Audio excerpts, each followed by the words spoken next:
I mean, every disease usually has to do with either toxicity or deficiency. You're getting a lot of something that you should not get, or you're not getting what you actually need. So it's always toxicity and deficiency, and most disease starts in the gut.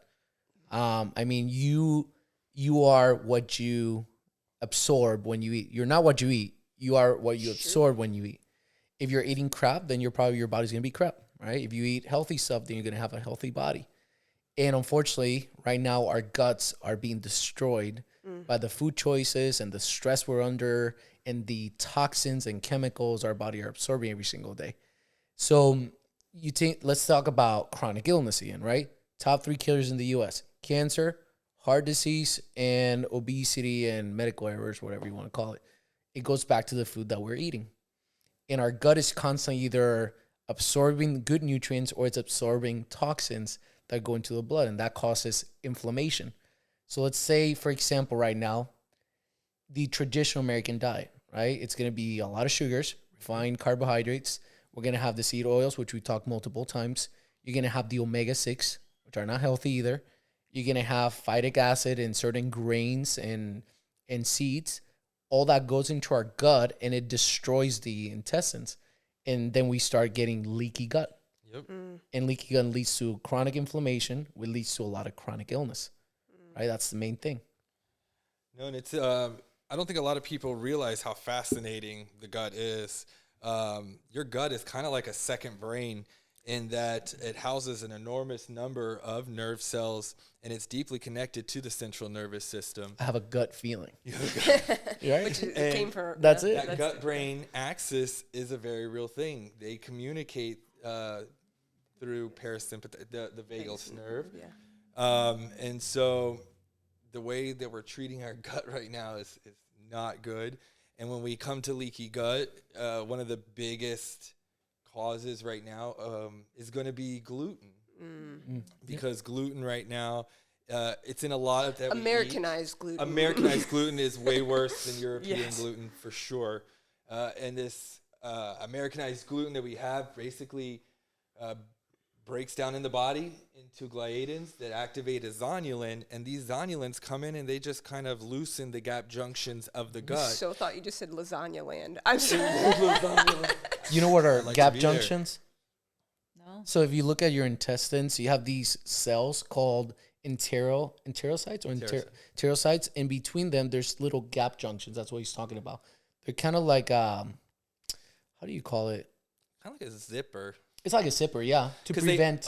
They'll open and close as needed, but the idea is that they want to prevent food particles and toxic chemicals and microbes from getting through into the space that they don't belong in. Yep.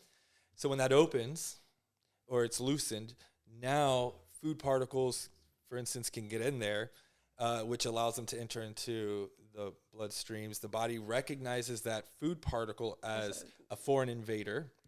And so now this is where gut starts to lead to autoimmune conditions, Right. because now it's recognizing these and food sensitivities, because now the leaky gut allows the food particle to get out. The body recognizes that particular food particle as a foreign invader, and now every time you eat that, it's attacking it, which means inflammation's going up, and you start to have these food sensitivities because you're getting sick. So basically you're saying most of us are walking around with a broken zipper. I will say, much. Walking to with our some coat degree. open. Now, when you have a healthy immune system, your immune system's able to fight and correct the problem. But over time. When you have these chronic issues where they're not going away and they're just compiling over time, it can only fight so takes long. a dive, and that's where you see 20-somethings, 30-somethings who are like, hey, I never had a problem with this, but I can't eat this. You're getting 5-year-olds with like 10-year-olds like with chronic illnesses. It's all the food they be eating, and with babies, we're talking about not only when they're born, but pre. Well, yeah, because I mean, I've heard it said, and you can correct me if I'm wrong. You two are the doctors. You are born with half of your gut from your mom, half of your gut from your dad. Like you inherit that Predisposition. Yep. Yeah, correct. Yep. So. Yeah, it's Pottinger's cats, I believe. It's. I think I don't think a lot of people know about leaky gut, and unfortunately are walking around with chronic inflammation, autoimmune issues, and this concept of my body is trying to attack itself. I think it's just so weird that your body, right, a body that God created, that it's intelligent, that knows what to do, tries to attack itself. But the reality is that it's attacking itself because you're killing it, and it's trying to protect itself from you killing it. It's a whole different conversation. I wish more people knew about what is leaky gut, what foods cause leaky gut, and what chronic issues your body's going through that are tied to leaky gut. That's what's crazy, though, because when you have that immune system overactivation, this is what's leading to IBS or irritable bowel syndrome, but also rheumatoid arthritis, eczema, the food allergies I discussed, other chronic health problems are all stemming from this leaky gut. You mentioned gluten. What other foods are people needing to be aware of? I mean, sugars, refined sugars or refined carbohydrates, or foods that are high glycemic that spike your blood very bad. Usually, that are going to break down Fruit? Or does fruit not count? I mean, if it's if you're, so there's certain fruits that are high glycemic. There are.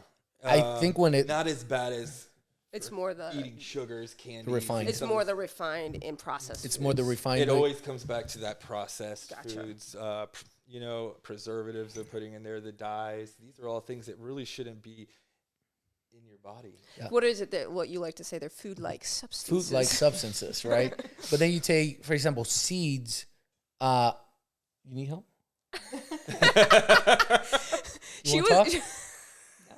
I was talking to Dr. Vincent because They're having a conversation. Oh, they're having a conversation. Without so you. You take, for example, a seed. A seed, for example, also has phytates or phytic acid. Phytates also affect the gut lining. Yes. It can affect these gap junctions because phytic acid is important for a seed because as a seed falls into the ground, it needs to fight off fungus and different bacteria to make sure it's able to grow. So phytic acid or phytates in a seed are good, but when you ingest that can break down the gut lining as well. So very fascinating. It's not even, in my opinion, it's not even just what you eat, but it's all the toxins that It's the a world combination. is putting into us. So you have like cleaners that are toxic. You have smells of like just things that are not actually natural, right? Yep. Hennessy's, have you seen that and found that? I mean, like as a woman, like how many chemicals could you put on your body every day? Yeah, a lot. It's funny because I have perfumes and Don't say that. well, I have perfumes. Am I using them? No. Every time, I mean, I like them, and like occasionally I'll be like, psst. And Like on the clothes. That's still wrong. That's still wrong. I know, because hey, your skin is your biggest organ, and It absorbs a lot. absorbs everything from deodorant, air fresheners that we're like, yeah, it smells good, but your body is being exposed to all those chemicals constantly, and you cannot be in control of everything. We all know Exactly. that. It's hard, but can you minimize? When you're conscious, can you minimize There you and go. put in the effort? I think You have that's something- choices, right? Yeah, You you have can- choices. But you go places all the time in public and you can't Right. control what other people are doing. So then what do? What are some things we can do to help ourselves be healthy? If we're like cleaning up our food, we're trying to minimize things, what else can we do? We got gut issues, we got things going on, we got chronic illnesses, inflammation. Chiropractic, does that help? How does it help? So you remember your body's always going throughout the day excreting, right? Excreting through either the skin or through hair or through our pores. It's always trying to get rid of these toxins, right? A detox is also very important, right? You got to detox at some point, do some sort of fasting, because your body needs to break. Saunas? Saunas are good. Yeah. Saunas are actually very, very effective at that as well. Cool. But you got to do some sort of fasting or like I said, detox in general. Chiropractic is always going to allow the body to heal the fastest, right? We got to use chiropractic as a mechanism where it takes our body from fight or flight, chronic inflammation or acute inflammation, into rest and digest, where healing starts to happen. And for example, your brain is in charge of replication of cells in your body. So let's say your gut is damaged right now. Your brain is ultimately in charge of fixing that area. So the benefit of chiropractic is that it helps remove interferences from the spinal cord so that your brain can communicate better with your organ systems, and that your organ systems can communicate better with the brain. So are you going to be better off getting adjusted regularly? Absolutely.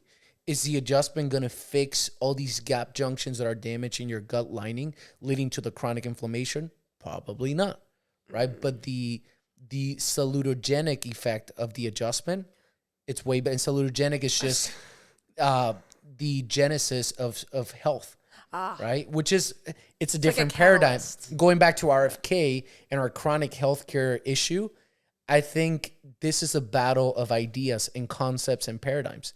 We live in a culture right now where we think that our body's dumb, that it's designed to be sick, and that it doesn't have the ability to heal itself, right? But when if today, instead of watching a pharmaceutical drug ad, we actually saw an ad about changing a paradigm and saying your body's designed to be healthy. It has everything it needs to be healthy.